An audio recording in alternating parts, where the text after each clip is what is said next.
c'est parti pour la piste de la francophonie. 20 heures de direct.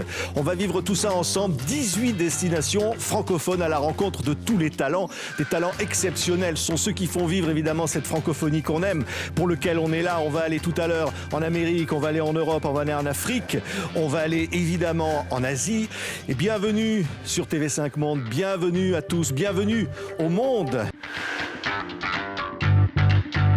Ouvrons les mots quand ils nous touchent en plein cœur, quand ils s'en donnent à cœur joie, j'en vois de toutes les couleurs. Et quand ils restent murmures, qu'ils ont la peau dure, ouvrons les mots. Elles nous font rire, elles chantent, elles cuisinent, elles écrivent en français bien sûr, mais parlent-elles toutes vraiment la même langue? Chuchoter, dire quelque chose à voix basse. Moi, le pire chuchotement, je crois que c'est les gens, quand tu dors chez eux, ils te mettent dans leur chambre d'amis. Déjà, ils ont une chambre d'amis, truc de ouf. Et quand tu t'endors, ils ont toujours oublié de te dire un truc. Ils font toujours... Au fait, pour demain matin, j'ai mis le bol sur la cuisse d'accord, super, allez, bonne nuit. Chuchoter, c'est un verbe de la nuit ou de l'aube. C'est parler doucement, sans faire vibrer les cordes vocales, comme dans un souffle. C'est un cousin, comme vous savez, de chute, de chuater. C'est un souffle, c'est un souffle, mais avec ce suffixe oté, qui est un suffixe de légèreté. On pianote, on buvote, on couchote, excusez-moi. Ah, je savais pas ça. Moi, je couchote pas. Moi. C'est un peu les préliminaires. Hein. Qu'est-ce que vous pensez de ces définitions de chuchoter dans la musique? Oui, et totalement, c'est totalement ça. Hein. Vous avez appris quelque chose? J'ai appris quelque chose, ouais. Ôté, je sais pas. Et si moi je vous dis technicage, qu'est-ce que vous répondez? Ça c'est un mot que j'utilise souvent aussi. C'est une fabrication locale rwandaise. Le technicage, c'est l'art de techniquer, qui est une activité typiquement rwandaise. C'est gruger, bidonner, frauder, techniquer, c'est produire des faux diplômes, des faux papiers, des faux chiffres quand on est responsable. C'est quelque chose que le Rwanda pratique bien et que l'État essaye de contrôler, d'où le rire de Mme Mushikiwabo. La langue française doit être liée à ce qui est utile. La langue française doit, pour la jeunesse francophone, se débarrasser de cette image d'une langue ésotérique, la langue des élites. La langue française, pour la jeunesse francophone, est une langue qui doit les mener vers l'utile, l'emploi, l'éducation, les échanges, les réseaux. Je m'appelle Joël Karekezi, je suis cinéaste au Rwanda. J'avais 9 ans quand le génocide contre les Tutsis a éclaté en 1994. 25 ans après, je vais vous faire rencontrer les génocidaires, les rescapés, qui vont vous parler du pardon. Le pardon en Kinyarwanda, c'est imbabazi. C'est un mot qui a changé de vie ici au Rwanda. Aba bantu twari duturanye uyu mugabo we rwose agasa nk'uwabaga mu rugo rwanjye amfasha nk'imirimo afasha n'abana bo mu rugo hanyuma uwo mugabo ajya kugenda ahungiye aho uyu nguyu baturanye noneho rero agera ku rugo rwaho bagira batya baramufata baramwica. Je me contenterai de signaler le préfixe « par », qui en français signifie la complétude. Parfaire, faire complètement. Parachever, achever complètement. Pardonner, c'est donner complètement. Le don total. En ancien français, pardonner, c'était accorder la vie à un adversaire qu'on vient de vaincre. C'était remettre l'ensemble des péchés. Et pour pardonner, il faut être éminemment généreux. Moi, je n'aime plus rien, ni l'homme, ni la femme, ni mon corps, ni mon âme, pas même mon vieux chien. Allez dire qu'on creuse sous le pâle gazon une fosse sans nom. Il rochait dans le cœur une tristesse affreuse. J'adore chanter en français, étant française, c'est ma langue, donc c'est un vrai plaisir et c'est tellement difficile, enfin dans notre métier, c'est reconnu que c'est très difficile de chanter en français. Et du coup, j'ai beaucoup travaillé pour me rendre audible, qu'on me comprenne quand je chante en français. Et pourquoi vous voulez qu'on vous comprenne? Parce que j'ai envie que quand les gens m'écoutent, ils suivent une histoire et qu'ils la vivent avec moi. Vous leur racontez une histoire. Exactement. Et pourquoi c'est difficile de chanter en français? Alors c'est difficile à cause des nasales. C'est-à-dire que dans notre langue, on a tout ce qui est en, on, un. Et si on veut se faire comprendre, on doit les faire comme dans le Sud. Au lieu de faire en, on doit faire en. Au lieu de faire on doit faire en. Et pour que ça soit compréhensible. Et vous, Shirley Soignon, donc on vous donne rendez-vous... Toujours à l'opéra aussi, oui. Merci, Claire. Dites-moi, qu'est-ce qu'il y a comme expression, par exemple, ici en Calédonie, typique hein?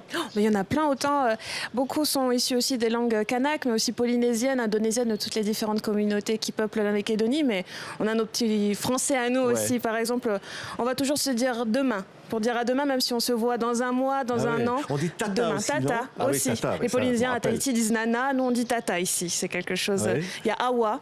Ça veut dire autant non, voilà, ou la surprise, awa. Awa, on dit awa ici, exactement, c'est ça. Et puis Seb, beaucoup de contractions Seb pour dire c'est bon. Ah bah Seb. Ah bah Seb. Voilà, Tal pourra tout à l'heure. Moi je me rappelle, on disait oh Longin. Longin, oui, beaucoup. Ça, hein. Casse pas la tête. Casse pas. Aussi. Casse pas avec un K. Hein.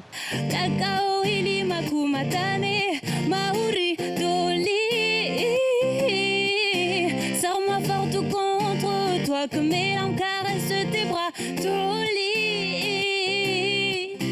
J'ai trop peur, ne me laisse pas seul, besoin de ta présence, de tes bras.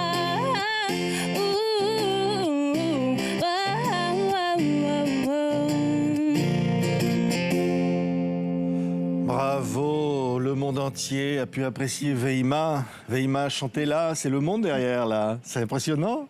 Oui, merci. On va se retrouver tout à l'heure, peut-être avec le temps d'une autre chanson.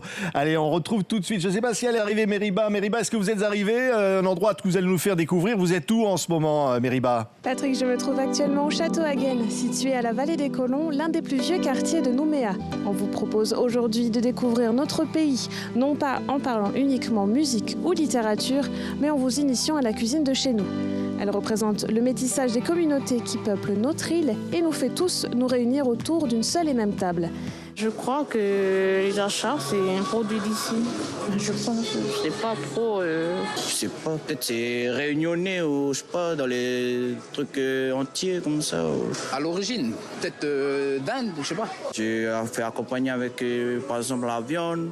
Sinon, quand j'ai envie de me faire un sandwich, là, ben, je mets ça aussi dedans. Tout le monde consomme du hachar. Hein.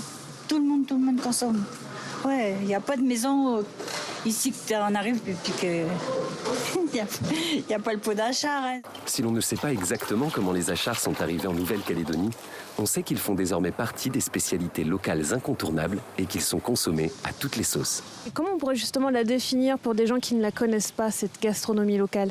Je dirais pas vraiment une gastronomie locale, je dirais que c'est une identité des personnes qui sont arrivées par bateau, comme les Indonésiens, comme les Japonais, comme les Vietnamiens, les Tahitiens, etc. Et ils ont tous apporté culinairement quelque chose. Et ce quelque chose est devenu l'identité de la Nouvelle-Calédonie. Parce qu'on se disait qu'évidemment, il y a toutes ces communautés qui vivent ici. Alors, on parle toutes sortes de langues. Est-ce que le français ne vit pas au détriment, finalement, de l'existence de ces langues? Non. Parce qu'évidemment, il y a le mélanésien, il y a le polynésien, voilà, et toutes les langues. Non, absolument pas. Le français est la langue de communication des Calédoniens. Effectivement, on parle français en Nouvelle-Calédonie. Mais le français ne se fait pas en opposition avec les autres langues. Bien au contraire. On est très fiers en Nouvelle-Calédonie d'avoir plusieurs langues. Donc, il y a les 28 langues kanak que vous avez un petit peu évoqué. 28 langues kanak. Ah, dites-moi, vous les parlez toutes. Hein. Oui, absolument. Hein? Non, j'en suis bien incapable. Donc, il y a ces langues kanak, il y a les langues polynésiennes, les langues de Wallis et Futuna. Effectivement, il y a différentes communautés qui existent en Calédonie et on est riche. Ce territoire est riche d'un métissage et c'est ça que nous, on essaye de vendre aussi hein, aux publics étrangers qui viennent au Crépac tous les ans, qu'ils soient australiens, néo-zélandais, japonais, etc. Et donc, on leur vend aussi un petit bout de ce métissage calédonien. Je suis de 5e génération, installé en Nouvelle-Calédonie. Mon aïeul est arrivé ici en tant que militaire à bord des bateaux qui amenaient les déportés. Là. Et donc il a été malade, il est resté ici. Et donc mon grand-père était éleveur, mon père est éleveur. Et ben voilà, moi je garde, c'est la tradition. Cela, ça c'est des bêtes, ça fait 6 mois qu'ils n'ont pas été bénis. 6 mois qu'ils n'ont pas vu la douche.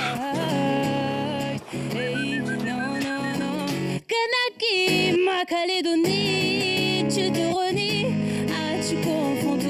Mon pays, non, on fait souffrir les vieux qui veillent sur nous. Mon pays, hey, on se renie, on s'exclut soi-même. Au Kanaki, Calédonie, ah ouh, on fait souffrir les vieux qui nous observent.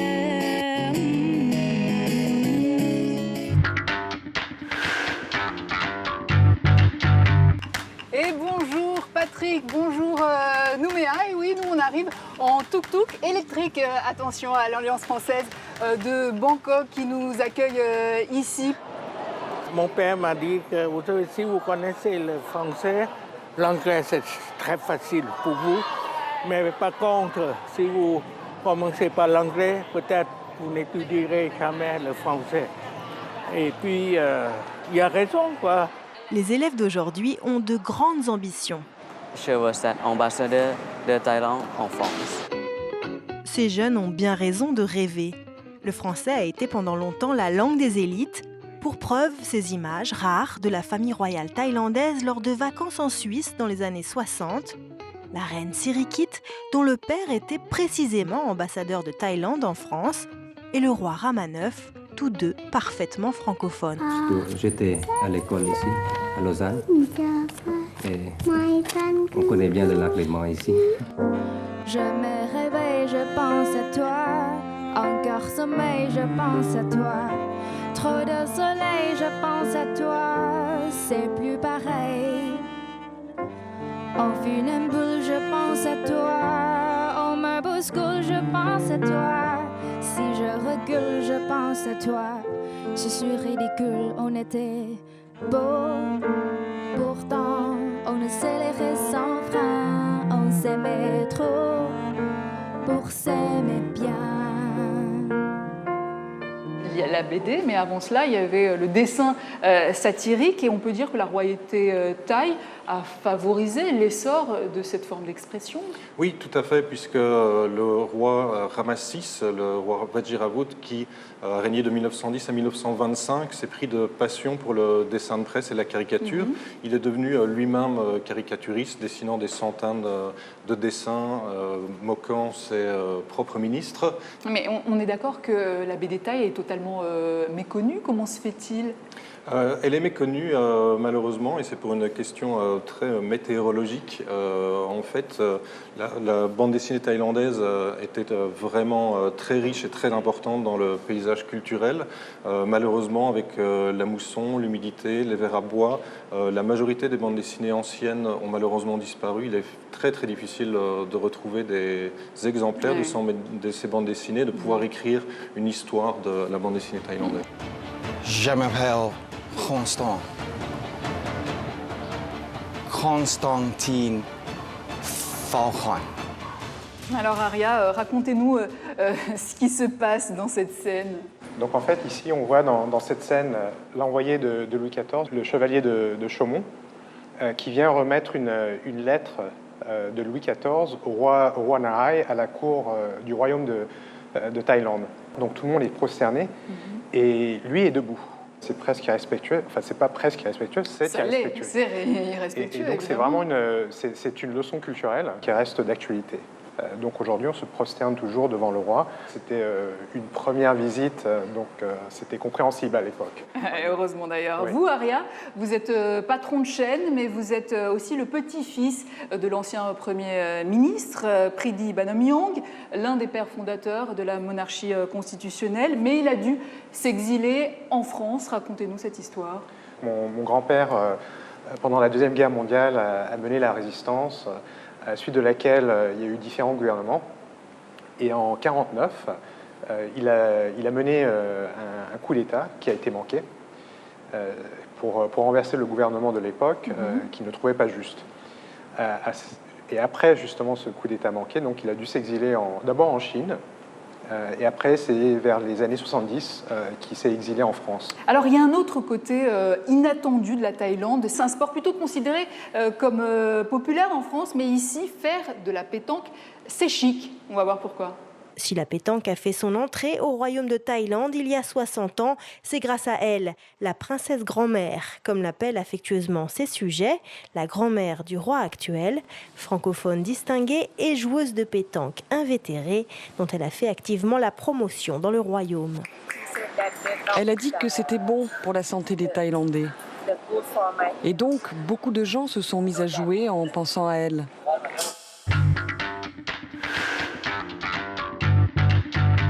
Quand j'ai participé à cette compétition, je ne sais pas ce que m'attend, je veux gagner, je ne gagne pas, je ne sais pas. Je suis venue ici pour essayer ma limite. Je suis assez compétent pour gagner le match.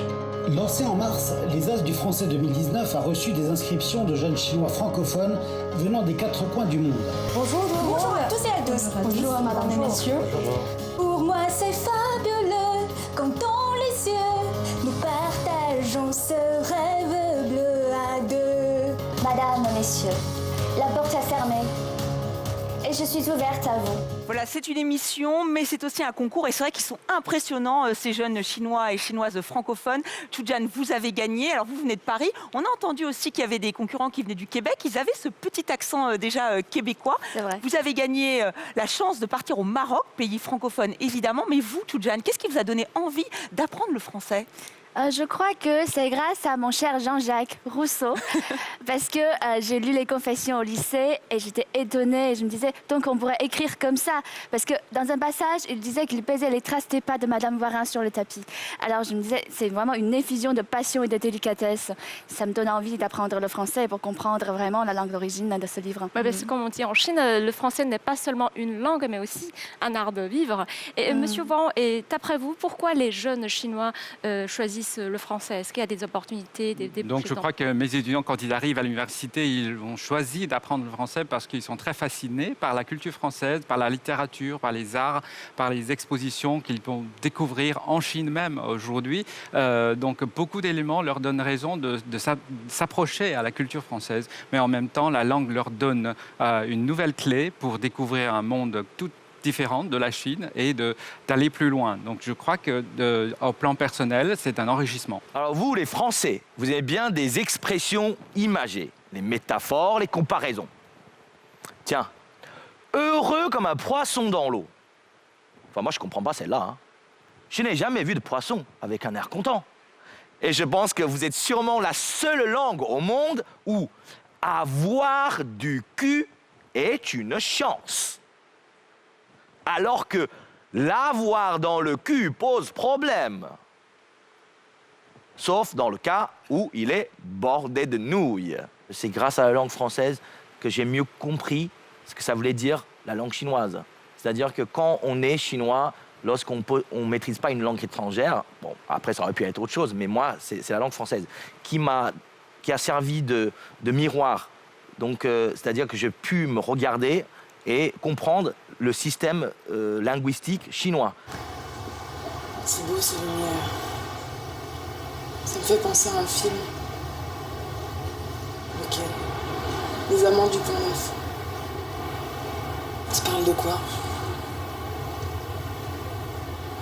C'est un homme, il vit sur le Pont-Neuf, et une femme, son amant. Un tout petit extrait donc, de votre premier court-métrage, Sophia Liu, Ne te retourne pas. Alors, on est à Paris, Paris-Ville-Lumière, il y a 2 jeunes femmes, elles sont amoureuses, elles nous parlent d'un film culte. En quoi la France a-t-elle influencé votre travail ? Parce que là, c'est une déclaration d'amour que vous faites. Oui, tout à fait. Parce qu'il y a toujours une empreinte française, c'est-à-dire que dans la pensée ou ce soit dans la forme, il y a toujours eu cette touche française qui est dedans. Ouais. Est-ce qu'il y a certains cinéastes français qui vous semblent plus proches de votre univers ? Tout à fait. Genre Céline Sciamma, parce qu'elle est féministe, bien sûr. On est tous féministes à Paris. Pour les Chinois, la langue française, c'est la première langue romantique, parce qu'on sait, sur l'Internet, on dit 2e langue, après 3e langue de commerce, 4e langue d'Internet, 5e langue parlée du monde. Mais moi, je pense que la première, aux yeux des Chinois, c'est la première langue romantique. Toi le printemps noir, l'automne, ton cœur se prend, la mienne se donne. Et ma route est déjà tracée. Mourir d'aimer, mourir d'aimer, mourir d'aimer.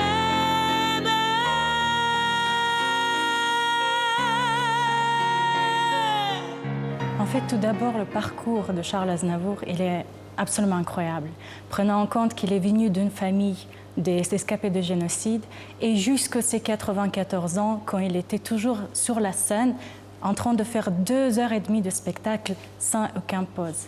En fait, cet amour vers la vie, vers sa profession, vers les gens, vers tout ce qu'il faisait, ce serait au cœur du centre Aznavour, dont Charles Aznavour a participé lui-même. Il a enregistré un audio-guide et c'est lui-même qui pourra rencontrer les étapes clés de sa vie grâce à cet audio-guide. Tout ça, ce sera ici très bientôt. On espère que l'ouverture, ce sera en 2021 pour que ce sera une vitrine pour la culture française en Arménie. Alors Elena, saviez-vous que les Arméniens sont à l'origine de certaines des inventions utilisées encore aujourd'hui? Par exemple, la lampe à pétrole, ou encore la tomographie à résonance magnétique, et même la télévision couleur, dont le premier brevet a été déposé en 1897.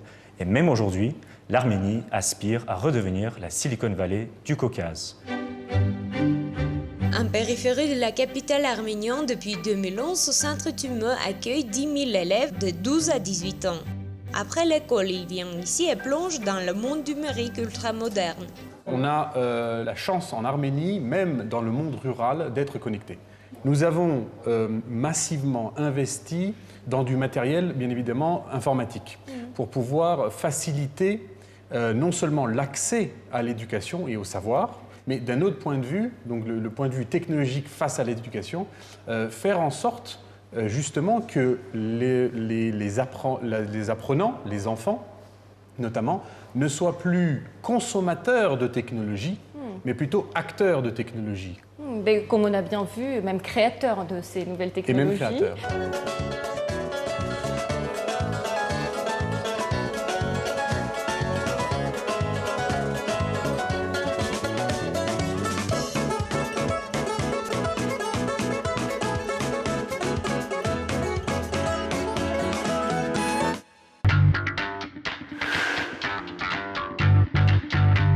On est ici au Centre culturel de la Fondation Niarco. Ouais. C'est un bâtiment très avant-garde qui a été construit donc par Enzo Piano. Et on est à côté du Pirée. Et moi, je ne peux pas m'empêcher de penser aux enfants du Pirée parce que c'est une chanson qui a 60 ans et surtout à laquelle vous avez participé dès le début finalement. Oui, ça veut dire que Hadjidakis, il devait faire la musique pour le film de Jules Dassin et de Mélina. Et Mélina devait chanter la chanson, Mélina Mercouri, oui. Et alors Manus, il voulait toujours être à côté de lui quand il écrivait. Il me faisait chanter. Et alors il m'a appelé à 5 h du matin. Il m'a appelé à 5 h du matin. À 5 h du matin. Et puis je suis assise à côté de lui et il a commencé à me dire maintenant tu chantes. Ta ta ta ta ta ta ta ta ta ta ta. Et puis Abdo Paratiro Mustel Nario Ketria Kete Serafia. Voilà. Vous avez chanté dans plus de 20 langues, mais il faut dire que le français a joué une place vraiment particulière pour vous. Et pour moi, c'était important parce que j'ai grandi à l'école avec, en apprenant la langue française en langue étrangère. Et puis en plus, j'étais dans un cinéma, mon papa était projectionniste, j'ai grandi dans ce cinéma. Et puis j'ai appris beaucoup de langues, j'étais intéressée aux langues. Mais la porte m'a été ouverte par les Français. Bon, j'ai envie de vous emmener maintenant à la fabrique Mendis. Qu'est-ce que c'est? C'est une passementerie. La passementerie qui faisait notamment les pompons, vous savez, que portent les Evzones, ces soldats à jupette aux 400 plis que l'on peut voir dans le centre d'Athènes et qui protègent la tombe du soldat inconnu. Pendant les 150 ans de son fonctionnement, l'entreprise est restée entre les mains de la famille Mendis et a servi une clientèle d'une très vaste gamme. On arrive dans les années 2010, les années tristes de la crise économique de Grèce, où la famille Mendis décide, sous la pression de la crise économique, de fermer l'entreprise. Et c'est à ce moment-là que intervient le musée Benaki, un musée des plus grands musées de Grèce, et qui prend l'initiative d'adopter, si vous voulez, cette manufacture de passementerie historique. Le musée Benaki sauvegarde un savoir-faire de décennies, pour ne pas dire de siècles.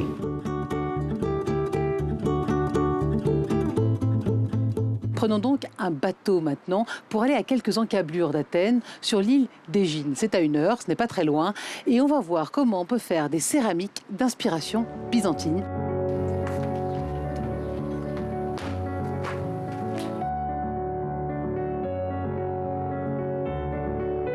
La céramique a à voir avec les 4 éléments, l'eau, le feu, la terre et l'air. Et ces 4 éléments sont plus forts que nous. Donc souvent, on essaye d'apprivoiser, mais on est modeste. On reste modeste quand on est céramiste. Regardez, on en a même sur la table. On s'en est servi de décor pour cette émission. Ça fait 2 ans que manque pleure. Tu vas manquer de peur. Aime-moi, aime-moi, aime-moi. Je disais qu'il fallait qu'on parle ouzo, je me suis tout de suite levée pour parler ouzo, vous comprenez? Alors, Nikos Kaloyannis, vous êtes non seulement le président des distillateurs de ouzo en Grèce, le président du Ouzo Plomari. L'abus d'alcool est dangereux pour la santé, surtout, il faut le rappeler. Mais ici, on a l'impression que c'est vraiment une tradition plus qu'une boisson, c'est ça le ouzo? C'est lié avec la joie, la camaraderie. C'est une boisson qui ne se boit pas seule. On la boit entre copains et autour des discussions interminables, politiques, philosophiques, culturelles, amicales et parfois animées.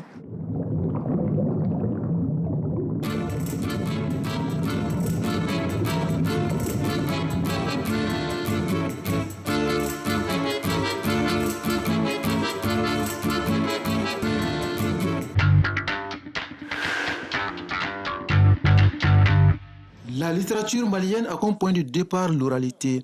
Les vieillards, symboles de la sagesse, se chargeaient de la transmission du savoir d'une génération à une autre, ce qui fait l'une de ses particularités. Écrivain et éditeur à succès, Poulimari Traoré est l'une des figures emblématiques de la littérature malienne. Piqué à bas âge par les virus de l'écriture, il publie en 2013 son premier roman sous le titre « Pour un adultère ». C'est l'histoire de la famille de mon ami. Sa mère a abandonné sa famille pour aller vivre avec un autre homme. Ça nous a choqués et c'est ce qui m'a inspiré. Ousmane Diarra Hugo a dit à un moment donné qu'il a brisé ses niais d'Alexandrin. Est-ce que vous êtes d'accord avec Amadou Kourma dans le Soleil des indépendances qui, à un moment donné, il disait qu'il a traduit les malinqués en français en cassant le français pour trouver et restituer le rythme africain? Oui, je suis tout à fait d'accord. C'est un peu la même chose que je fais dans Pagne de Femmes, quand je parle du président albinos noir, etc., etc. Quand on aligne les adjectifs, c'est ce qui s'est fait en bambara malinké, sans le « et » de transition. Quand c'est sorti ici en France, mes amis maliens, certains se sont même dit que ça ne va pas passer en France, mais ça fait un succès. Et c'est dû au fait que je n'ai pas cassé. Je ne peux pas dire casser, mais j'ai fait couler le bambara dans on dit le moule, hein, le moule du français. Un Malien, quand il écrit, ce n'est pas la même façon que quand un Victor Hugo écrit. Je suis portée par mon identité mandingue. Et forcément, dans mon écriture, vous allez trouver quelque chose qui est mandingue. Moi, j'ai une question sur ce qu'on appelle la narration griotique. On en a beaucoup entendu parler parce qu'effectivement, il y a ce rythme de l'oralité. Est-ce que vous, Monsieur Soumano, lorsque vous lisez des ouvrages, vous retrouvez peut-être cette manière de faire, cette manière de raconter du griot qui est traduite aussi dans la littérature? Surtout quand je lis Moussa Marandiawate, j'écris le berger de Kouta, le commandant de Kouta, le coiffeur de Kouta, mais il n'y a que la narration du griot qui passe. Certes que les saveurs ne sont plus les mêmes parce que dans l'oralité, il y a plus de saveurs que dans l'écrit. Il y a des parties, quand je lis, ça me fait rire. Je ne peux pas me retenir. Je vois que c'est un griot, c'est un Djili qui est en train d'écrire comme ça. La langue de Molière ou Shakespeare, on voit l'identité de celui qui écrit, on n'a pas le choix. En venant ici, j'ai vu une fille bamakoise à Badalabougou. Je lui ai demandé, Yiri ma chérie, est-ce que tu sais que tu es belle? Elle dit, moi, j'ai dit, tu es belle jusqu'en 4 fois. Il dit, ah bon? Mais mon frère, tu sais que moi aussi, je l'aime, toi, non? Il dit, non. Il dit, on ne dit pas comme ça. Tu dois me dire, moi aussi, je t'aime. Quand j'ai dit ça, elle dit, quitte là-bas. On parle de la question de la langue française. Ça veut dire, quand on fait une faute en français, il y a beaucoup de moqueries. Mais même en Bamana, quand on fait des fautes, il faut voir les panneaux publicitaires au Mali. C'est bourré de fautes. Même quand nous, les écrivains, nous travaillons la langue Bamana dans nos livres, des fois, on voit chez certains écrivains des fautes en Bamanakan par rapport à la transcription du Bamanakan. Les Français impactent sur le Bamanakan comme vice-versa. On fait en sorte que les deux puissent évoluer ensemble parce que nous sommes locuteurs des deux langues. Mesdames et messieurs, libérez vos méninges et suivez-moi dans mon manège. Car ce qui va suivre est un plaidoyer privé promu par une plume passionnée. Attachez donc vos ceintures, car ça va slammer. En fait, ce texte est une dédicace à ceux qui ont le cœur semblable à celui des mômes. Alors que celui qui n'a jamais été bercé par un mot s'approche et me lance le premier vers. Je m'attendais à ce silence cisaillé par vos regards inquisiteurs. Ce n'est pas parce que nous portons des noms différents que nous ne sommes pas comme un. Les mots nous font, nous forment, nous fâchent, nous fouettent. Cela nous est bien commun. Bonne arrivée. On le dit au Bénin, bon repos, bonne arrivée, bonne assise. Les Bénins sont tellement accueillants, tellement bienveillants. Merci d'être avec nous, Harmonie. Le mot, c'est la chose la mieux partagée. C'est ce que vous dites aux jeunes? Oui, c'est ce que je pense. Et avec les jeunes, justement, aujourd'hui, quelles sont ces revendications que porte la jeunesse et que vous partagez d'ailleurs la plupart du temps dans vos textes, Harmonie?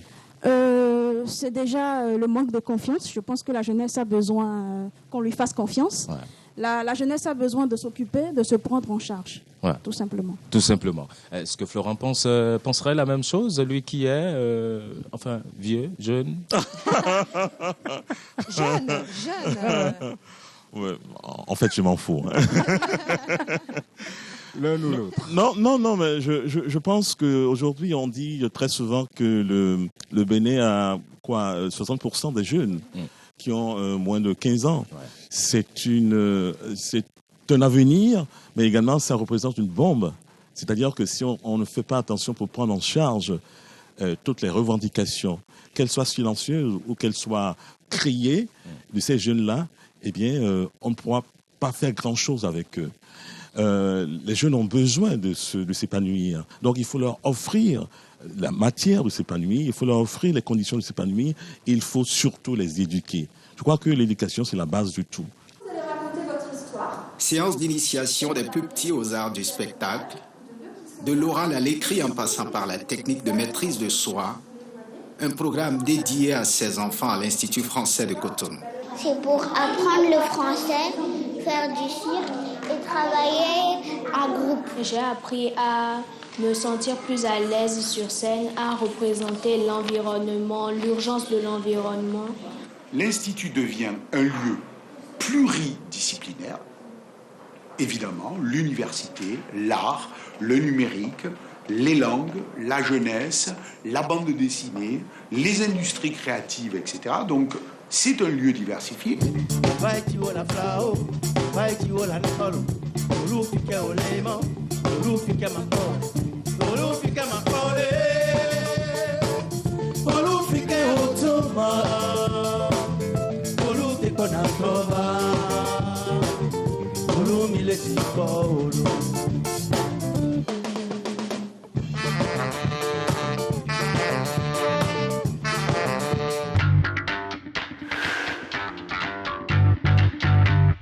Le Sénégal et la francophonie, c'est en remontant très loin dans le temps que l'on saisit le rapport si particulier. Le Sénégal a eu la première école française en Afrique noire, en Afrique francophone. Il y a des expressions Wolof, par exemple, je dis Wolof parce que je suis Wolof, des expressions qui sont plaquées sur le français. J'étais jeune enseignant sur la Petite Côte et un jour, après avoir fait l'appel en début de cours, une jeune fille du fond de la classe se lève avec une voix fluette et elle me dit « Monsieur, vous m'avez sauté, Alors imaginez ce que cela doit faire. Et moi de lui dire, moi, quand, où, comment. Et effectivement, vous voyez, elle a simplement traduit le Wolof. Voilà, elle a traduit le Wolof. Dans certains pays comme le Sénégal, par exemple, il y a de plus en plus de politiques qui visent à introduire les langues nationales dans le système éducatif dès l'élémentaire. Pensez-vous que cela soit un avantage ou plutôt un handicap pour la langue française? Je crois que si. Le français, vous savez, mine de rien, est ce qu'on appelle une langue seconde ici. Ça veut dire que ce n'est ni une langue maternelle, ni une langue étrangère. C'est la langue officielle du pays, c'est la langue de l'enseignement aussi. Donc le français nous appartient. Comme disait l'autre, c'est un butin de guerre qu'on a tiré véritablement de la colonisation. Et puis une langue appartient à ceux qui la parlent. De par ses écrivains, le Sénégal contribue très tôt au rayonnement de la langue. Léopold Sédar Senghor symbolisera plus tard ce trait d'union. Il y a eu l'action de Senghor qui a encouragé la production littéraire en français. Après Senghor, il y a eu les Sembène Ousmane, les Cheikh Ali Ndaoul, Cheikh Hamidou Kane. J'ai eu la chance extraordinaire de me souvenir en fait de Senghor, de M. Léopold Sédar Senghor, parce qu'il est parti en 81 et à l'époque, je venais juste d'entrer à la maison d'éducation Mariama Ba de Gorée, l'ancienne Ordre national du Lion, qui était une école d'excellence que Senghor avait créée. Pour moi, la première fois que je l'ai vu dans ma vie, je me disais, mais qu'il est grand ce petit homme. Et ce terme m'est resté pendant longtemps parce que je me suis rendu compte que la grandeur était liée au caractère, au respect qu'on imposait à l'autre. Senghor imposait le respect. Senghor nous a enseigné beaucoup de choses. En tant que président, en tant que poète, il m'a surtout appris l'excellence, le culte de l'excellence. Ils sont de plus en plus nombreux, les jeunes qui contribuent à faire de la langue française la langue de l'innovation au même titre que l'anglais. Ibrahima Dong dresse le portrait d'Amadou Pouye, le concepteur du premier réseau social sénégalais dont le titre est Opne, c'est-à-dire extra. Du haut de son mètre 85, ce jeune de 34 ans a fait ses études supérieures au pays de Marianne avant le retour au Bercail. Il y avait une ambition de se lancer dans l'entrepreneuriat et en fait nous avons pensé à mettre en place un réseau social sénégalais qui ait des innovations phares et qui se distingue, qui respecte nos valeurs. Le respect de nos valeurs, c'est d'ailleurs ce qui explique l'existence de certains garde-fous. Nous avons pensé à la non-propagation des contenus à caractère obscène. De nombreux jeunes sont présents sur les réseaux sociaux et en français également. Pour vous, en tant qu'artiste, c'est important d'y être. Avant, on avait ce problème-là où le CD, quand il sortait physiquement, on se demandait comment l'envoyer dans d'autres pays. Et aujourd'hui, quand il sort à la même heure, au même moment, il sort dans tous les autres pays. Et ça permet cette facilité-là aussi pour les artistes. Traditionnellement, la confiture de groseille prend un S à groseille parce qu'en gros, on aperçoit la forme des fruits. Vous voyez les fruits. Alors que la gelée de groseille, qui est une masse informe, ne prend pas S à groseille. Donc des fruits, un S, pas de fruits, pas d'S. Donc la présence du S dépend du temps de cuisson. En fait, à la base, vous êtes prof et vous avez décidé de mettre en place ce projet culturel autour de l'orthographe, de notre rapport aux mots. Mais dites-moi, qu'est-ce qui vous est passé par la tête pour avoir une telle idée ? Arnaud, peut-être. Disons qu'on a appris toute une série de choses aux études pour devenir prof de français, en linguistique notamment, et on s'est rendu compte quand on est devenu prof de français qu'il y avait toute une série de choses dont il ne fallait pas parler, qu'on ne pouvait pas ouvertement dire sur l'orthographe, parce qu'en fait, quand on fait des études de linguistique, on se rend compte que tout n'a pas la même valeur dans l'orthographe, qu'il y a des choses qui ont de la valeur, mais qu'il y a surtout des choses qui sont assez absurdes et mal pensées. Et donc, quand on a essayé de le dire, on s'est rendu compte qu'on avait une fin de non-recevoir, que les collègues, les parents d'élèves, les élèves eux-mêmes parfois, avaient du mal à remettre en question certaines règles ou certaines formes. Et donc, on s'est dit qu'il y avait un potentiel comique là-dedans, d'autant qu'on a constaté aussi que l'Académie française avait un vrai potentiel comique. C'était pas gagné d'avance, pourtant, ça, de jouer sur le côté comique de l'orthographe. C'est plutôt quelque chose parfois d'un peu rébarbatif pour les gens. Quand on dit qu'en français, on écrit alléger avec deux L et alourdir avec un seul, C'est drôle. Voilà, j'ai un bon thermostat justement pour juger de la drôlerie d'une chose, c'est Laurence Bibot. Bonjour Laurence. Oui, en tout cas un bon thermostat pour juger de l'orthographe. Voilà. Puisque Vous êtes croqueuse de mots, comédienne. Je suis croqueuse de mots, mais alors vraiment plus de mots que de mots. Oui, voilà, que d'orthographe. Et donc je suis face à deux idoles parce que voilà, j'ai vu un extrait de leur spectacle sur TED. Une amie bien intentionnée me l'a envoyé en me disant regarde. Et ça m'a fait un bien fou, puisqu'en effet, il décomplexe, il désacralise quelque chose qui est une règle, qui est absolument, pour moi, des règles, en fait, qui sont absolument incompréhensibles. Vous êtes comédienne, humoriste, présentatrice météo sur la RTBF et TV5 Monde, et donc vous tournez un peu partout avec votre one-woman show, presque célèbre. Alors, moi, dans la vie, je fais des blagues et je présente la météo. Enfin bon, présenter la météo en Belgique, c'est un petit peu une blague, hein. Faut savoir qu'on vous en tue pas mal, hein. Mais on reste calme, on est sympa, on est poli, on vous parle un petit peu comme à des enfants. Cher petit lutin, cette nuit sur le royaume, nous aurons quelques jolies gouttes de pluie et les elfes viendront déposer de jolis petits nuages dans le ciel. Alors qu'en vrai, ce qu'on a envie de vous dire, c'est lundi, il fait dégueu, mardi, il fait dégueu, mercredi, reste chez toi. Donc, du coup, depuis que j'ai commencé ce job, je suis en dépression. Même ma propre mère ne me respecte plus, hein. Cécile, si dans 2 jours là, il pleut encore, je te vends. Le français a toujours été très très important à la maison parce que mes parents, c'est la première vague d'immigration congolaise en Belgique. Comme je le dis dans mon spectacle, c'est les premiers noirs à marcher sur des frites, hein. Mes parents sont arrivés ici dans les années 70 et donc pour eux c'était extrêmement important qu'on s'intègre et donc ça passe aussi par un bon français. Depuis longtemps déjà, nos artistes francophones n'ont rien à envier à leurs cousins français, à tel point qu'on oublie parfois que certains sont belges. Non, lui il n'est pas belge, voilà. Qui est le mien? On a aussi gagné l'Eurovision une fois, allez.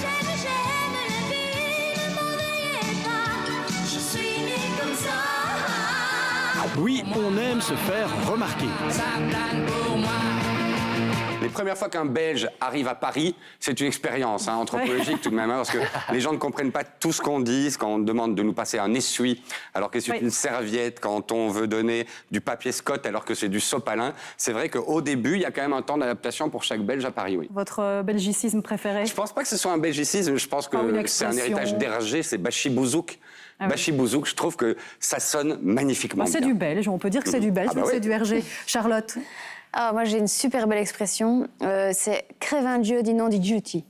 Et ça c'est un mélange, il y a un peu de liégeois, il y a un peu de tout là-dedans. Je suis un peu liégeoise, un peu namuroise, c'est un mélange des deux, je crois. Je sais pas exactement, mais voilà, j'aime beaucoup. Damien? S'il y en a un que je dois garder, d'ailleurs, il faudra qu'on se parle pour l'introduire au dictionnaire, c'est un de nos projets d'ici 2025. Oui. C'est Dewan. Dewané. Dewané, Awané, Rawané, mais c'est quoi? La Dewan, c'est du domaine du superlatif. C'est ce qui caractérise, ce qui va au-delà du code. Ça, c'est l'Awan. Toi, tu me l'Awan, c'est exagéré. C'est ça. Et donc, Dewan, alors quand vous allez un peu plus loin que ce qui est autorisé par la bienséance, sans nécessairement être révolutionnaire, là, c'est le côté Dewan. Et donc ça, c'est ce qu'on revendique aussi dans notre approche de Brasseur. Mais bref, Dewan, on peut en parler. Il se conjugue. C'est dingue.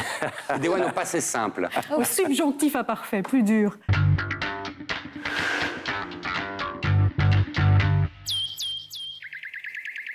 Il est 5 heures du matin. Le jour se lève sur Mungwe, la plus grande forêt tropicale d'Afrique de l'Est et d'Afrique centrale.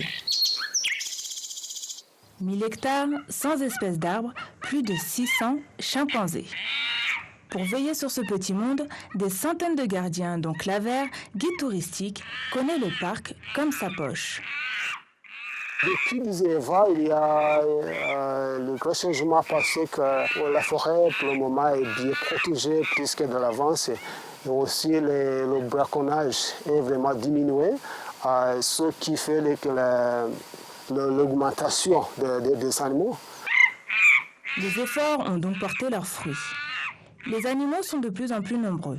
On n'avait pas en tête cette image du Rwanda écolo, et pourtant ça a été les premiers à interdire les sacs plastiques. Il y a une vraie démarche écologique ici. D'ailleurs, quand on se promène dans la ville de Kigali, elle est très très propre. On surnomme d'ailleurs le Rwanda la Suisse de l'Afrique. Vous qui voyagez, vous allez en Belgique. Bientôt, la Suisse sera le Rwanda d'Europe. Exactement. Vous qui voyagez, vous allez en Belgique, vous avez joué en Suisse. Est-ce qu'aujourd'hui encore cette propreté de la ville, ce côté absolument nickel, ça vous surprend encore ? Ça vous enchante encore ? Ça nous enchante parce qu'il y a une autre image sur laquelle on était beaucoup plus connus. Et donc, du coup, quasi automatiquement accueillis, notamment du génocide de 1994 contre les Tutsis.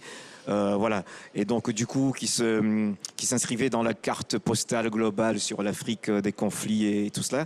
Et donc, c'est très enchantant d'être accueilli sur un autre registre.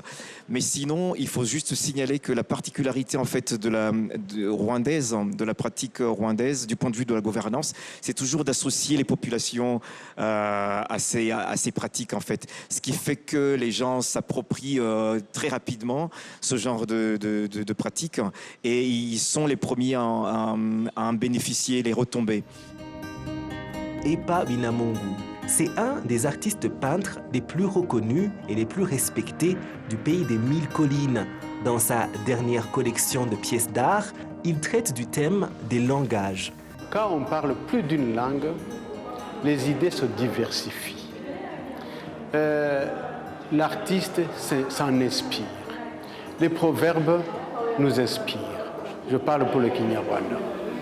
Quand on parle du français, l'histoire de l'art écrite en français nous inspire.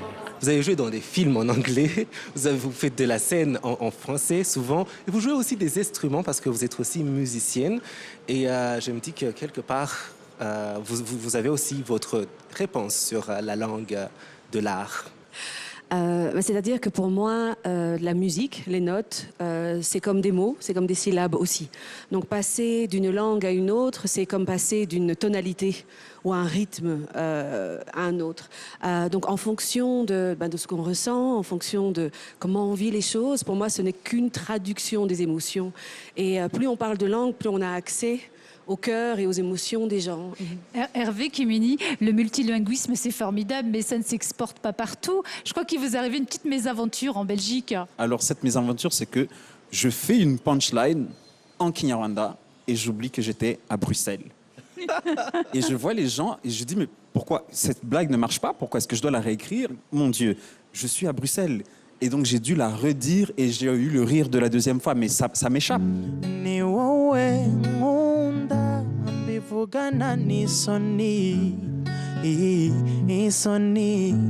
oh yana ni soni soni. Tu sors d'une tournée internationale. Ouais. Comment était l'expérience? L'expérience était vraiment extraordinaire. Et puis, avant de tout ça, même, permettez-moi de dire, de souhaiter la bienvenue à tous les Africains qui vont arriver au Rwanda, qui viennent de la Libye, nos frères et sœurs. Donc je dis ça pourquoi? Parce que partout où j'étais, en Afrique, je me sentais à la maison. Donc j'ai fait pas mal de pays, mais ce qui m'a trop impressionné, c'est l'amour qu'ils avaient pour moi. Ceux qui me connaissaient déjà et ceux qui ne me connaissaient pas. Mais je voyais de l'amour.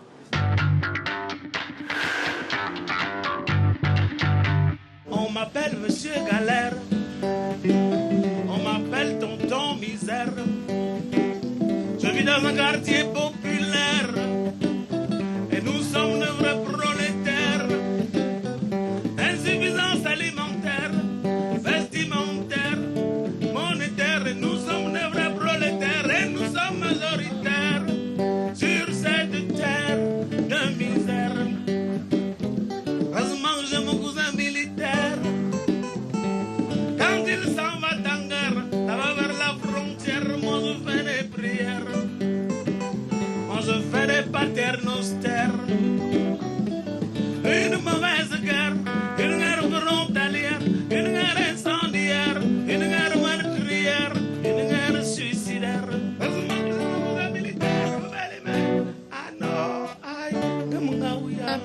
d'avoir un cousin militaire, avoir des relations. D'ailleurs, ça suscite des applaudissements de la part de nos jeunes. Dites-nous déjà en quelle langue rêvez-vous la nuit? Ah, rêver, c'est une colle ça. J'ai l'impression que je rêve dans une langue bizarre. Je ne suis pas sûr que ce soit totalement en français ni en anglais. Et c'est ça la particularité des Camerounais. Mais bon, là, les principaux personnages de mes rêves s'expriment avec moi en français quand même. Je vous propose de faire une incursion justement dans la francophonie réelle, dans les rues de la ville de Yaoundé. On verra qu'ici, la langue creuse son propre sillon, irrigué par une imagination débordante. Lui casse complètement le rythme, authentique franco-camérophone. Kopo donne le ton d'une francophonie qui sied à tous les Camerounais. Les citoyens du pays, sans distinction de tribu, de langue, s'y reconnaissent. Je trouvais juste qu'on avait des choses à dire et à proposer. Et le temps nous a donné raison parce que récemment, il y a eu Yoyette qu'on a retrouvé dans le Larousse depuis 2016.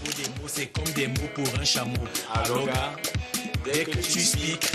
La langue française parlée, chantée, écrite par des grands auteurs que j'ai admirés, comme Diderot, comme Baudelaire, comme Voltaire, ou chantée par Léo Ferré. Donc je me suis mise dans ce jeu en la réaménageant à ma culture. Vous nous parliez de rencontres, de regards, de sourires. Vous racontiez votre histoire, ressassiez nos souvenirs. Vous nous parliez de beauté, de rêve, d'espoir. Carrefour entre la couleur, la lumière et le noir. Vous nous parliez de chez vous, de vos spécialités, de vos hommes et vos femmes qui font votre fierté. Vous nous parliez de vos victoires, vos forces, vos richesses, toutes ces choses qui pour vous comptent. Et en face, notre sagesse. Est-ce que vous pouvez nous donner un florilège de quelques-uns de ces parlers, de ces mots et expressions? En milieu étudiantin, ça fleurit, ça se crée tous les jours avec les go, les mougou, tout ce qu'on peut entendre. Les mots comme promotionnaire. Oui, les mots comme promotionnaire qui sont alors justement des dérivations impropres. On a pensé à gestion, qui donne gestionnaire. On va parler des primatures, des premiers ministères. Et de babillards. Simplement, des babillards, justement. Qu'est-ce que ça veut dire? Un tableau d'affichage, babillard. Babillard en français est un adjectif qui babille. Maintenant, il y a eu un glissement sémantique qui a fait un peu partout chez nous, de babillard, le synonyme, le référent des panneaux d'affichage. Vous voulez vous mettre à l'aise? Ok, mais allons aux toilettes. Toilette, T-O-U. W-A-L-E-T. Toilette, c'est T-O-I-L-E-T-T-E-S. Mais c'est quoi cette orthographe de cabinet? Le journal Le Palmarès écrit: au cours d'une plénière des deux chambres, les membres du Parlement décident de la prolongation des élections. Bon, maintenant, la question, c'est de savoir si la prolongation de ces élections fera suffisamment plaisir à l'opposition à la veille de ces élections. Tu es noir des pieds à la tête, comme moi. Alors comment peux-tu te permettre de me faire croire que cet enfant est de moi alors qu'il est blanc? Et Agatha. Et que Agatha.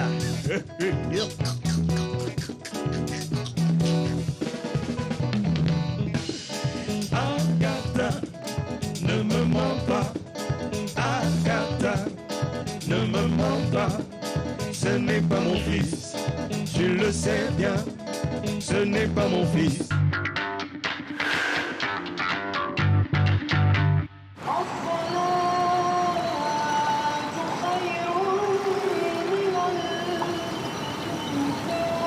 كازا زوينه الا بغيتي تعجبك كازا خاصك تكون كتصلي الفجر في الجامع ولا راجع من شي قصاره حيت من مورا الفجر كازا كتبان بحال باريس ولا نيويورك. كازا زوينه مع الصباح بكري ونهار عيد الكبير. كازا زوينه وولافه. كازا اللي مشى ما جا. Vous êtes un homme qui a l'air tellement jovial et pacifique. Pourquoi avoir choisi un surnom Rebelle Spirit, Esprit rebelle. Vous vous invite à continuer notre balade. Vous voulez vous rébeller contre quoi? En fait, ça a commencé quand j'avais 15 ans. Je commençais à faire du graffiti vandal dans la rue, comme tous les jeunes qui étaient passionnés par la culture urbaine, la culture hip-hop à Casablanca. Et je devais trouver un pseudonyme. Et au fait, j'ai trouvé ce pseudonyme en m'inspirant d'une chanson d'un groupe algérien qui s'appelle Gnawa Diffusion. Moi, je trouve que la peinture, ça a été toujours un art élitiste, où les gens ils devaient fréquenter des galeries, avoir un certain niveau intellectuel pour accéder à des centres de culture. Et le principe du street art, en fait, comme on le pratique ici à Casablanca, c'est d'approcher l'art pictural, l'art visuel aux gens dans les marchés, dans les quartiers populaires, un peu partout. Faire descendre l'art dans la rue. Il y a plusieurs façons de savoir si tu es casablancais ou pas. La première, c'est on se plaint toujours de la pollution, de l'embouteillage, du comportement des gens. Pour nous, le bruit, ce n'est pas une gêne, mais un style de vie. On sait où se trouvent les plus hauts dodans du monde.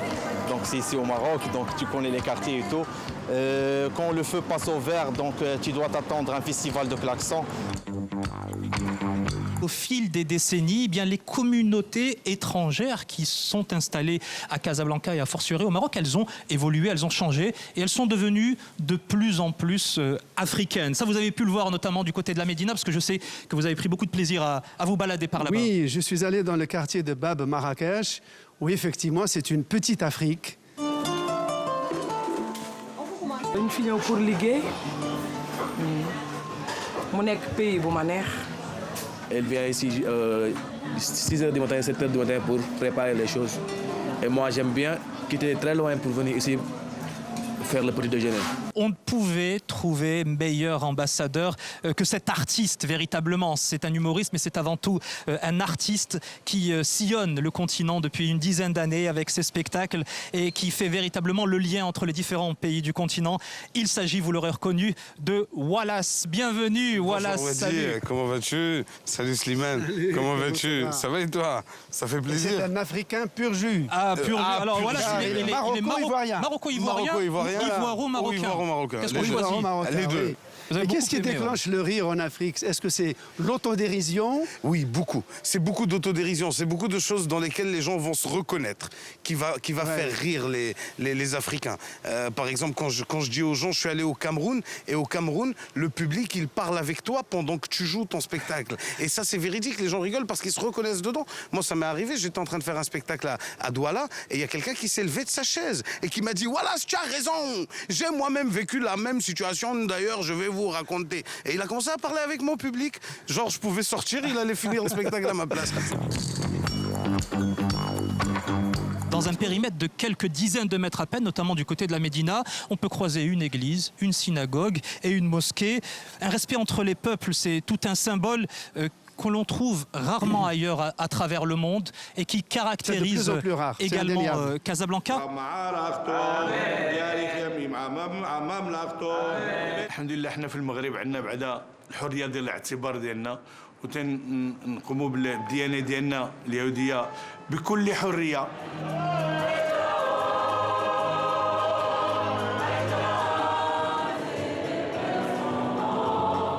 Nous, les chrétiens, nous sommes une petite minorité, mais nous provenons de plus de 100 nationalités différentes dans le pays. Et nous nous trouvons très bien ici, accueillis, acceptés, respectés et appréciés.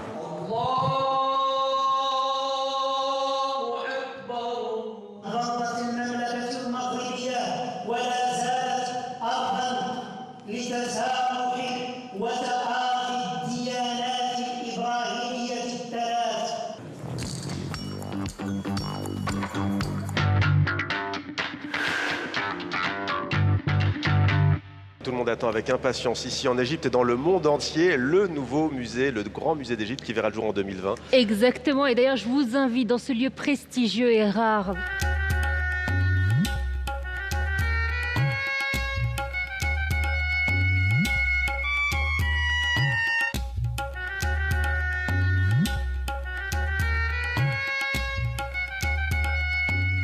Le ministère des Antiquités de l'Égypte travaille avec plus de 250 missions étrangères d'une vingtaine de pays.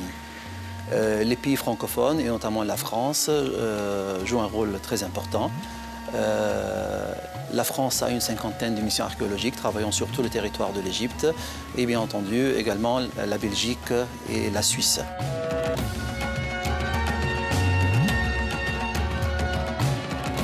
C'est un très grand musée, c'est le plus grand consacré à une civilisation. Il est à quelques centaines de mètres des pyramides de Giza. On espère offrir ce cadeau à l'humanité durant le dernier trimestre de 2020. Pourquoi, au Maïman, nous avons eu besoin d'un nouveau musée? L'ancien musée du Caire, le musée des Antiquités de Pas et Tahrir, est comble d'objets exposés et comble d'objets dans les réserves. Donc l'idée était d'agrandir, d'exposer tous ces objets qui sont dans les réserves, également dans les vitrines. Et c'est de là qu'est venue l'idée de faire ce grand musée. Parce que là, on parle d'un musée pharaonique avec plus de 10 000 œuvres quand même. Oh, même plus encore. Le nombre total n'est pas encore fixé, mais il y aura des milliers de pièces exposées, dont bien sûr toute la collection de Toutankhamon. La mer, la corniche, le soleil, le beau temps, nous sommes à Alexandrie. Et si on bouge un peu la caméra, on va se trouver à la bibliothèque d'Alexandrie. Venez avec moi. Le Centre d'activité francophone, le CAF, est un des 9 secteurs constitutifs de l'organigramme de la bibliothèque d'Alexandrie. Il y a des années, on a reçu un don de livres français et d'ici, la bibliothèque d'Alexandrie est devenue la 4e bibliothèque francophone au niveau du monde.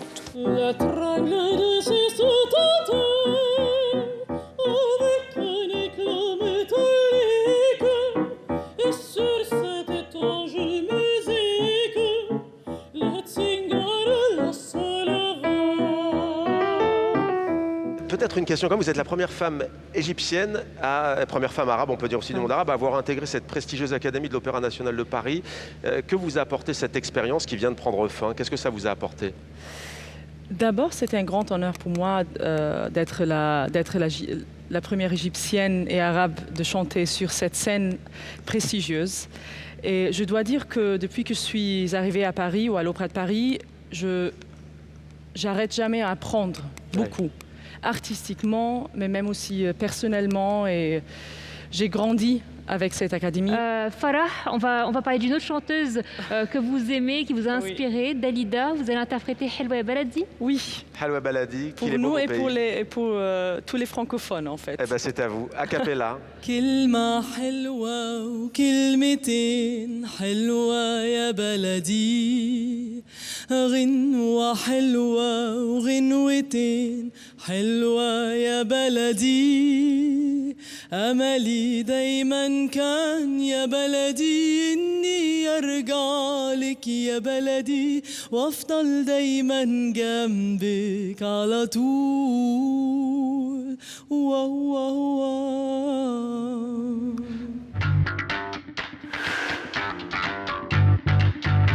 Salut la francophonie, je m'appelle Sébastien Diaz, vous ne me connaissez pas peut-être, bienvenue, on va se le dire, en direct de Montréal au Québec. Et comme chaque jour, on est diffusé partout au Canada, mais en plus aujourd'hui, on est en direct dans toute la francophonie grâce à TV5 Monde, bravo! Bonsoir. Non mais tu sais, parfois on dit qu'on est en direct d'un océan à l'autre, on dit ça des fois dans nos émissions, mais là on est en direct d'un océan à l'autre, et à l'autre, et à l'autre. C'est bien excitant tout ça. Avec l'inauguration récente de l'Institut québécois de l'intelligence artificielle, ou le MILA, Montréal est maintenant reconnu comme un leader mondial dans le domaine, donc on avait envie d'en jaser. Et on a invité un ami, donc c'est Laurent Charlin. Laurent, tu es professeur adjoint en intelligence artificielle au HEC Montréal et tu es membre du fameux MILA. Qu'est-ce qu'on entend, là? Vous autres, c'est quoi pour vous l'intelligence artificielle? C'est une bonne question. Parce qu'à chaque fois, je me dis, je le sais, c'est quoi, puis je le sais pas tant que ça, finalement. Ben, moi, je dirais... Odyssée 2001, Odyssée de l'espace. Moi, je suis encore là.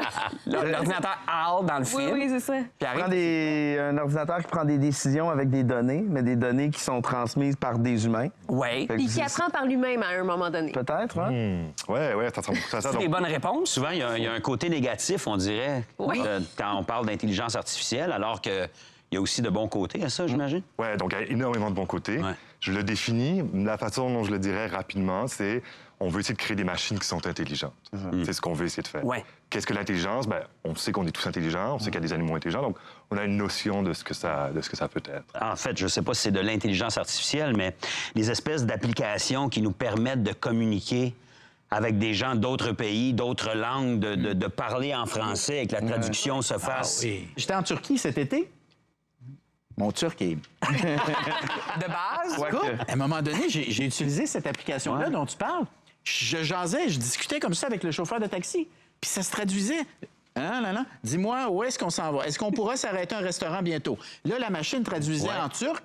Lui, il me répondait en turc, la machine traduisait en français, puis on jasait comme ça. C'était vraiment... C'était incroyable. C'était très précis, là, ça marchait. Là. C'est bon pour les paresseux. Ben oui, c'est très bon. Je pense même que, plus près de nous, en médecine, pour aller chercher des diagnostics plus rapides, je pense en ophtalmologie, au niveau cardiaque, je pense même que tu peux prendre comme une photo, je sais pas, c'est un grain de beauté, puis en recevant ça, ben, le médecin va avoir une idée, puis va se faire dire par la machine s'il y a vraiment lieu de s'inquiéter. Donc, on pourrait alléger, puis finalement... Réduire le salaire des médecins. On va discuter de la culture du débat au Québec. Et tu es spécialiste pour 2 raisons. Tu animes une émission de débat à Télé-Québec qui s'intitule Zone franche. Et tu as la fibre du débat en toi parce que tu es d'origine française. C'est tout ce que je vais dire. Oui, c'est ça. C'est un préjugé positif, là. En fait, non, mais l'art du débat, c'est peut-être le domaine où les Français, justement, et les Québécois ne se ressemblent pas du tout. Les Français, vous croyez fondamentalement à la valeur du débat, alors qu'ici, au Québec, on préfère... On va appeler ça le consensus. Les Québécois redoutent la chicane. On n'aime pas ça. Bien, justement, on n'aime pas la confrontation. Mais qu'est-ce qui fait qu'on fuit les débats au Québec? Est-ce que vous aimez ça, vous autres, les débats? Patrick, est-ce que tu es un gars de débat? Est-ce que tu aimes t'obstiner? Oui. Mais j'aime le consensus aussi. J'aime le côté démocratique de la chose. On parle bien du débat ou on parle de l'ostinage? Ouais. C'est quoi la différence, Isabelle? S'ostiner, parce que s'ostiner, il y a juste au Québec qu'on fait ça. Puis pour moi, s'ostiner, c'est pas débattre. S'ostiner, là, c'est s'obstiner, c'est-à-dire, ça le dit bien, ça veut dire, tu t'écoutes personne, t'en démords pas, tu gardes ton point. Alors qu'il y a des règles dans le débat. Il faut que tu écoutes l'autre. T'as un tour de parole un peu organique. Ton tour, mon tour, ton tour, mon tour, mais ça n'empêche pas de dire « Oui, mais attends, je suis pas d'accord. » Tu te lèves Mais laisse-moi terminer! T'es comme sur le bout de ta chaise. Moi, j'adore ça parce que je trouve que ça nous garde éveillés. Et tu vas improviser à partir de ça, c'est ça? OK, donc j'en pige quelques-uns. C'est ça. Au préalable. Oui, hein? Au Québec, t'es game. Oui, écoute, vivons dangereusement. Donc, on a chirurgienne. On peut peut-être regarder les réactions physiologiques des invités au fur et à mesure. Sculptrice. Est-ce que ça passe, ça? C'est bon, c'est bon. Oui, ça passe, parfait. Donc, on a informaticienne. Aïe. Policière. OK. On va en prendre encore 2, 3. Il reste de la place à la cuisse. Tu vas improviser avec Factrice. Oui, je trouve que c'est de moins en moins une bonne idée. Coiffeuse. Et on va y aller avec un dernier ici. Alors, on est bien évidemment, relax. autrice. OK, vas-y. Bon. Alors voilà, je n'ai que quelques mots pour partir en impro. Déjà, ça aurait été une bonne idée de viser la parité. Si j'avais pu faire un duo avec Madame Lucier, l'eussiez-vous prévu, ça m'aurait bien arrangé. Parce que je suis ici pour dire que les mots, ils ont de la veine, ils sont vivants, ils sont vivaces. Les informaticiennes ont autant de talent que tous les autres gens, qu'ils soient des gars ou qu'ils fassent juste des dégâts, comme des chirurgiens, chirurgiennes qui se mettent les deux dedans, qui ont la chienne de faire une erreur, mais ils n'ont pas le choix d'aller de l'avant. Comme une sculptrice, comme une autrice, il faut qu'ils trouvent le chemin pour se rendre jusqu'au refrain, jusqu'à la statue, jusqu'à la stature internationale. On s'en fout qu'elle soit de l'ovaire ou qu'elle soit testostéronale. La policière qui tient le ticket ou qui tient la justice à bout de bras ou la factrice qui tient ta facture, elle travaille pour notre présent, elle travaille pour notre futur. J'espère que je vous en ai mis plein le toupette, comme ma coiffeuse il y a quelques jours.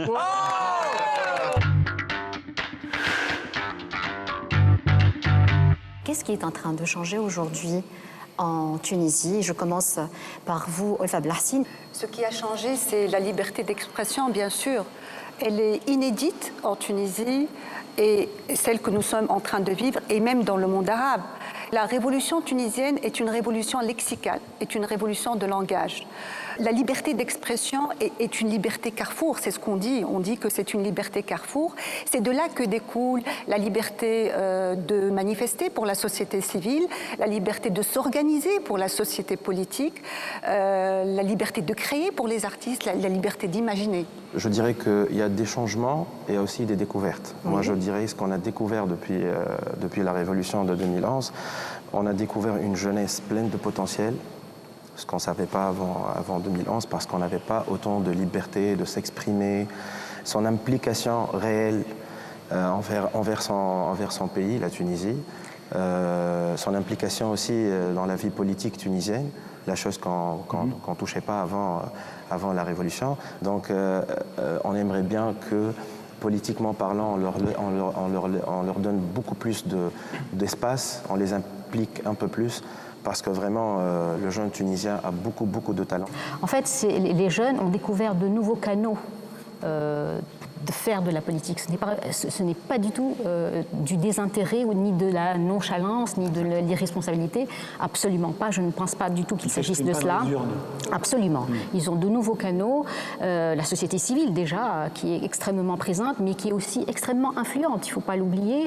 Elle a beaucoup pesé sur les décisions, sur certaines décisions politiques. Et donc, je pense que c'est nous, peut-être, notre génération, qui est un peu en décalage, qui n'arrive pas à suivre la jeunesse dans sa nouvelle représentation de la chose publique, dans sa nouvelle représentation des méthodes d'exercer de la politique.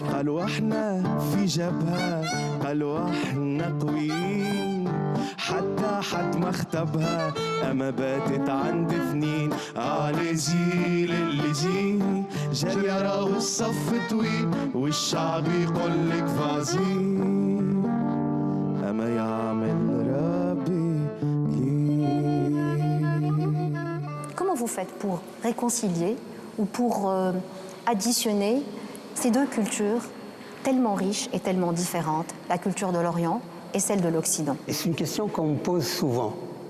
Alors, il y a une histoire qui m'est arrivée. J'étais invité à Berne et comme on venait d'ouvrir le musée Paul Klee, j'ai demandé de voir le musée avant de faire le débat avec le public. Donc, on m'a amené au musée. Première question dans le débat. Vous, en Orient, nous, en Occident, je dis arrêtez, il faudrait quand même s'expliquer là-dessus. Votre grand peintre, Paul Klee, est venu en Tunisie. Pour moi, il me révèle la Tunisie telle que rarement quelqu'un me la révèle plastiquement et au niveau de sa qualité picturale. Pour vous, Rania Ben Ali, oui, c'est un langage universel, compris donc par tout le monde? Oui, pourtant j'ai chanté en arabe dès le début en Belgique, devant un public occidental, devant lequel j'ai appris à chanter.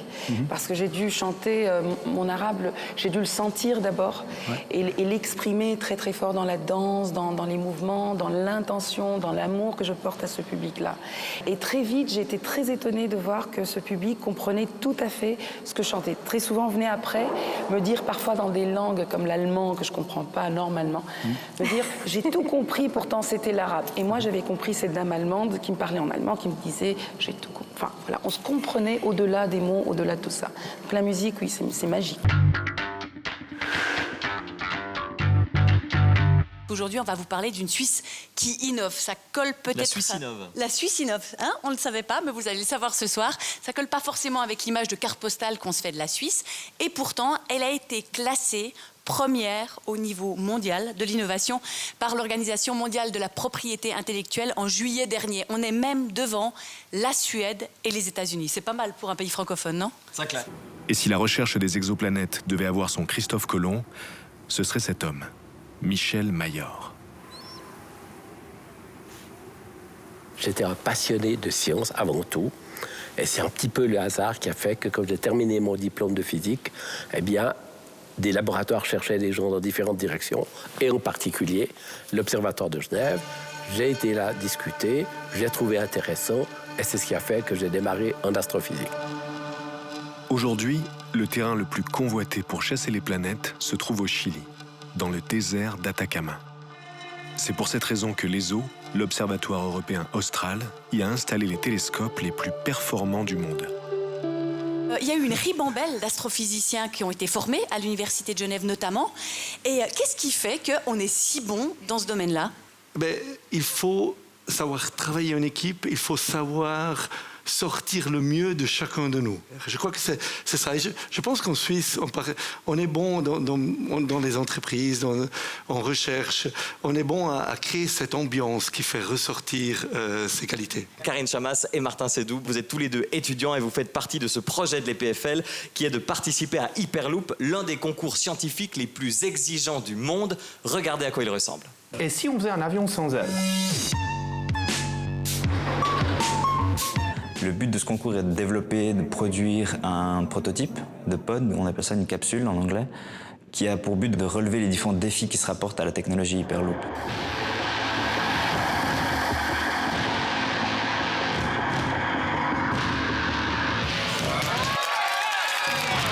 Le jour avant la compétition, on a réussi à atteindre 200 km/h sur un quart de la distance, donc c'est des performances tout à fait acceptables, même très bonnes, on va dire. Mais vous déplacez le pod avec des aimants.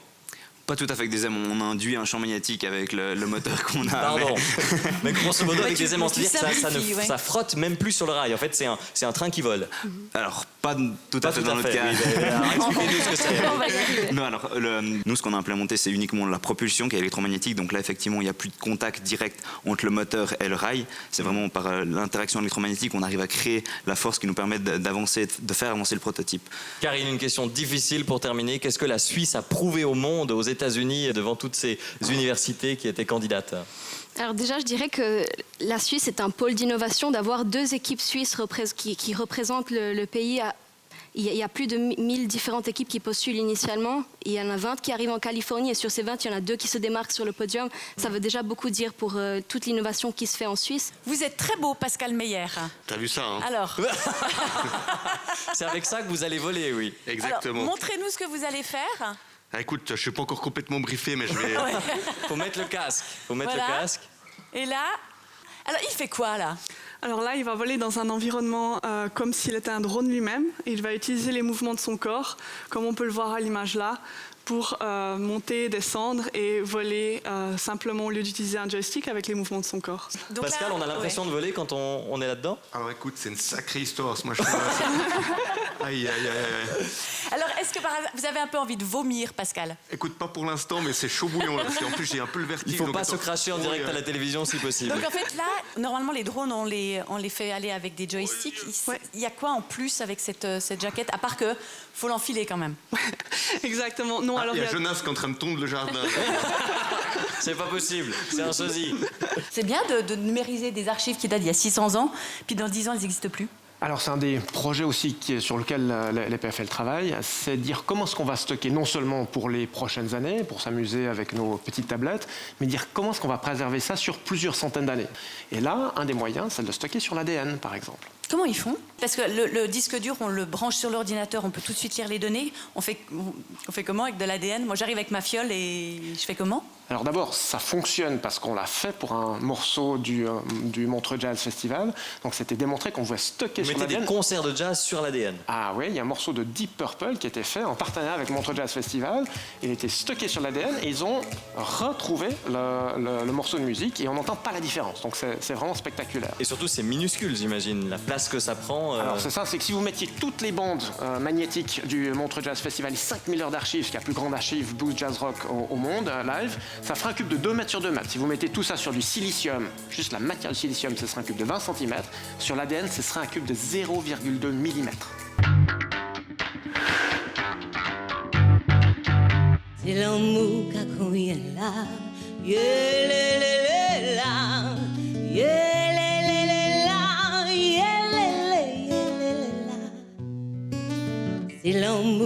qu'on vient là, chute à la ténibelle soleil. Ça qui fait entre nous, c'est magique. Sous tes cassimets au ciel, en mélodie pour nous romantique. Nous pas côté Lamentin, ici à Thématnik avec vous qui nous regardez, où que vous soyez. Merci d'être avec nous. On vous montre les beautés de notre île à travers différents aspects, dont l'un, l'héritage culturel, patrimonial, littéraire également d'Aimé Césaire, avec mon invité qu'on ne présente plus, Colette Césaire. Est-ce que vous pouvez nous dire comment l'œuvre d'Aimé Césaire, son écriture, sa pensée, sa personnalité s'inscrivent dans ce rapport à l'autre, francophone comme non francophone? Aimé Césaire, c'est une personnalité, c'est un auteur un homme politique connu et reconnu dans le monde entier. Aimé Césaire, c'est d'abord la Martinique. C'est-à-dire que lorsque vous vous déplacez à l'étranger, souvent vous avez cette réaction « D'où venez-vous ? Martinique ? Aimé Césaire ». Vivre est une chanson, mourir en est le refrain. Ma vie est un livre, Dieu seul en connaît la fin. Chacun est libre de rêver. Wow, wow, ouais. Sahel come back again, alongside Jean-Yannick. Les côtes atlantiques et caraïbes de la Martinique disposent d'une biodiversité marine d'une grande richesse.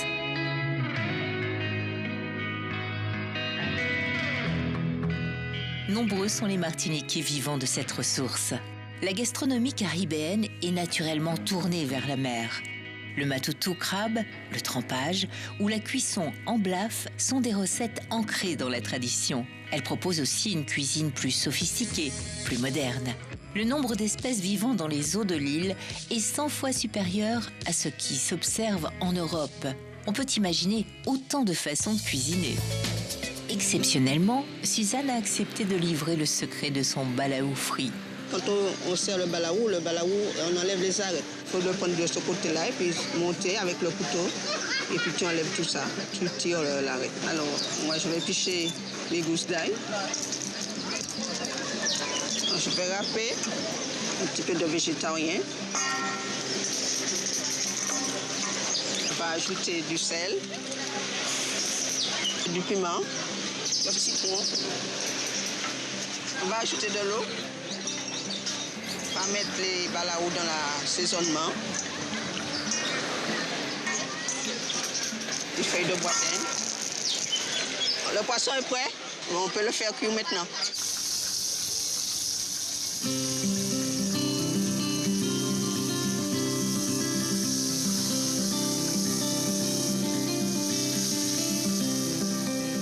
Aux Antilles, les traditions liées aux fêtes du calendrier chrétien sont fortement ancrées dans la culture. C'est le cas du matoutou crabe, dégusté le lundi de Pâques. Le crabe de terre, Lucien en maîtrise tous les secrets, de la capture à la vente. Là, je l'ai posé hier soir. Il est capturé. Il est dans la cage. Belle bête, hein? Le crabe capturé est alors bichonné par Lucien. Chez lui, il faut qu'il soit parfait pour les fêtes de Pâques. Je vais le purger pendant 15 jours pour qu'on puisse le manger très bientôt.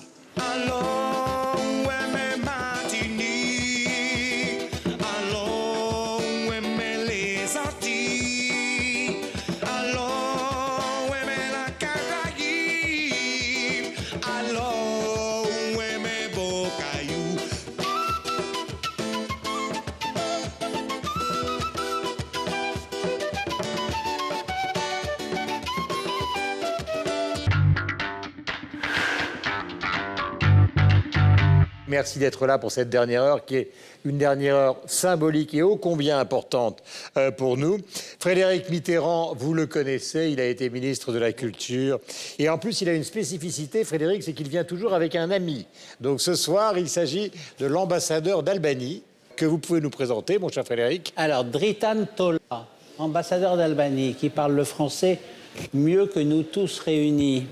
Pourquoi cette région du monde est-elle si francophone ? Ben, c'est une francophonie qui est historique, effectivement. Et d'ailleurs, je pense que nos indépendances, celle roumaine et la nôtre, mais aussi d'autres pays de la région, doivent beaucoup à la francophonie, qui, chez nous, venait comme la représentation, l'incarnation des libertés. Et ça veut dire quand on est au lycée, quand vous étiez au lycée, le français, c'est la première langue étrangère qu'on apprend. Alors, exactement. La spécificité de l'Albanie, mais je pense que ça a dû être le cas aussi en Roumanie un peu, c'est que le français était la première langue étrangère qu'on apprenait pendant le communisme.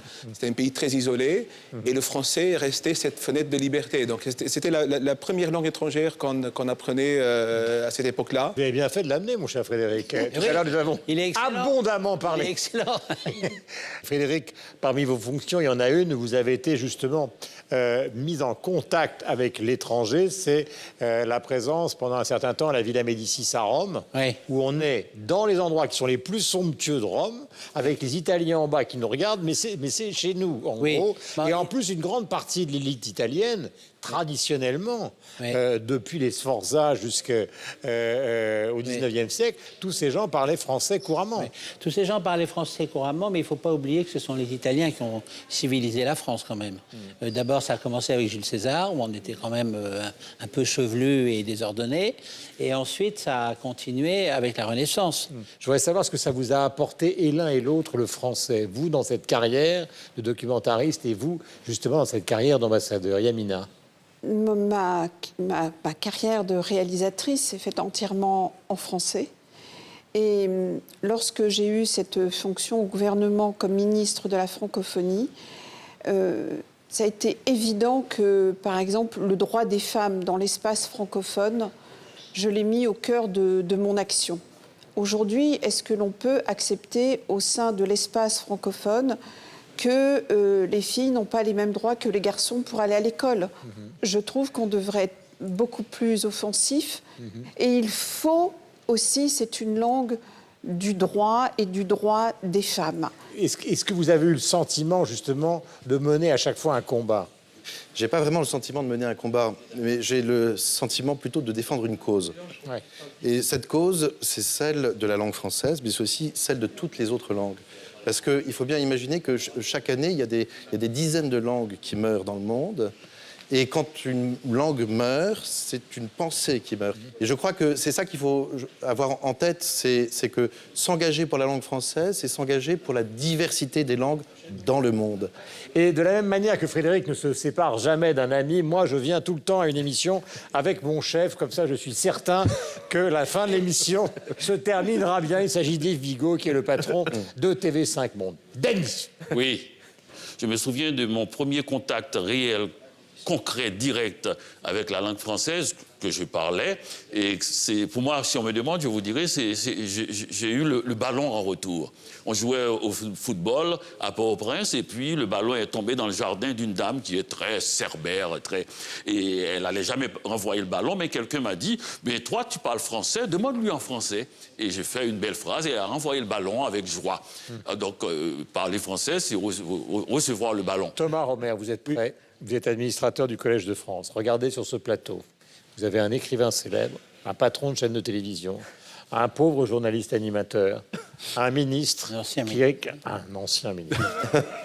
et un haut fonctionnaire. On reste toujours ministre. Voilà, on reste toujours. Oui, il paraît, oui, c'est comme les Altesses royales. Voilà, attendez, mon cher Thomas. plaisir aux gens qui le disent. Voilà, mon cher Thomas, lequel d'entre nous pourrait avoir la chance un jour de donner un cours au Collège de France? Vous tous? Non, ça c'est une histoire. Non, tout le monde a quelque chose à dire au Collège de France. Ça peut aller...